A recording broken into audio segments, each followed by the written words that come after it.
当萧炎见到那传说中的西天殿殿主时，顿时露出满脸惊骇之色。书接上回，在远离血神大狱数亿里的地方，3个身影快速掠过，其中2人是从血神族逃出的萧炎和贺元云，第3个则是稍后赶上的秦战天。我们现在已经在大西天界的领域内了，即便是血神族也不敢追逐到这里来。秦战天看着萧炎笑道：“秦兄是西天之殿的人吗？”萧炎好奇地问。秦战天回答：“我只是欠西天殿主一个人情而已。”随后又略带好奇地看着萧炎：“你真的是刚从下位面上来的吗？”“是的，已经半年了。”听得萧炎的话，秦战天不禁倒吸一口冷气。他对于从下位面到大千世界的差距是有所了解的。一般来说，低级位面的人出到大千世界能达到融天境，中级位面的能到化天境，高级位面的能到通天境，而突破到至尊层次，通常只有超级位面的人才能做到。但即便是超级位面的突破者出来，也只是初入至尊层次。像萧炎这样半年间便达到9品至尊巅峰的，秦战天实在是头一次听说。难怪西天殿主听闻萧炎到达洛神大狱后，便立即让自己前来护送。这样的人物，将来成就不亚于殿主自己。随后3人便没有说话，继续前行。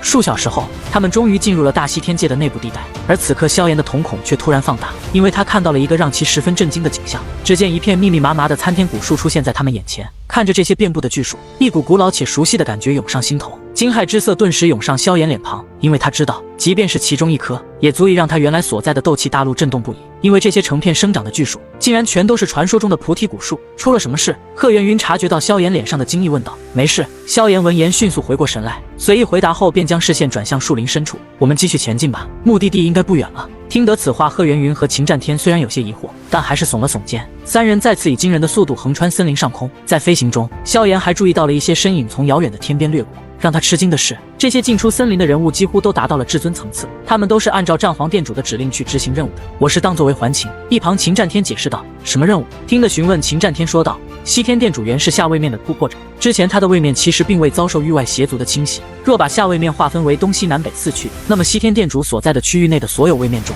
数百万个位面已经全部陷落。西天殿主所在的位面是最后一个，仅是一个高级位面。他在位面被侵占前便突破了桎梏，抵达了大千世界。你或许不知道，西天殿主出至大千世界时仅有通天境的实力，如今却已达到今日之地步，令人敬佩。闻言，萧炎继续询问。那西天殿主原先所在的那个区域，那些位面现状如今怎样？秦战天示意萧炎观察周围那些不断往来的身影。随着他们深入大西天界，来来往往的人数呈爆炸式增长，甚至能见到近万人组成的队列。旋即解释道，救援已在100年前便展开了，每年都能夺回数千个位面。西天之殿每年都会派出1000数至尊强者治下位面，如今已有数十万个位面清除了域外邪族。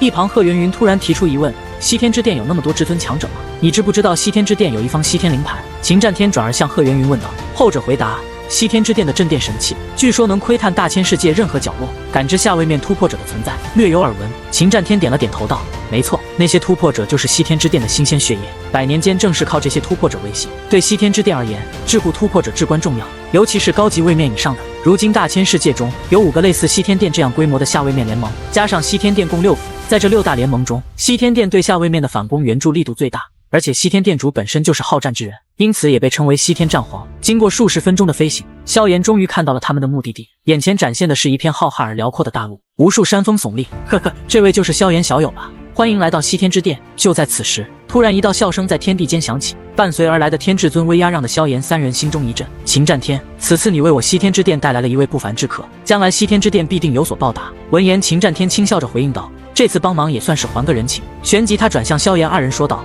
我的任务已经完成，那么我就先行告辞了。话音落下，他便转身飞掠而去，只留下了萧炎与贺元云2人。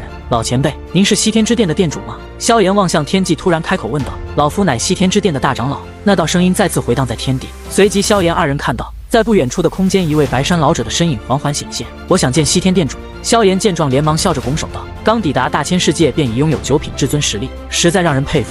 就在萧炎话音落下之时，一道淡然的声音在大陆上空响起，只见一道清幽的光虹突然出现在了萧炎2人面前。这并不是任何人影，也非什么生灵，那是一道蕴含着灵性气息的水流。你好，我是西天之殿的殿主，名为水源。当那水流中传来一道清灵之声时，萧炎的表情彻底惊骇了起来。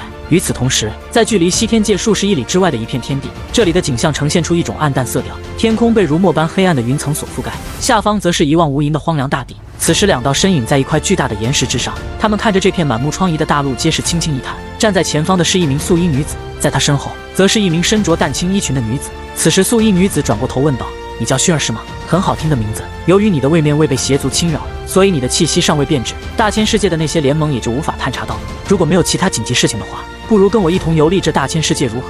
薰儿闻言摇了摇头道：“我有事情的。”在位面的通道中，我和彩铃与萧炎哥哥失散了。我想找到萧炎哥哥。旋即，薰儿将目光投向遥远的天际，而后轻轻叹息一声，也不知道萧炎哥哥现在怎样了。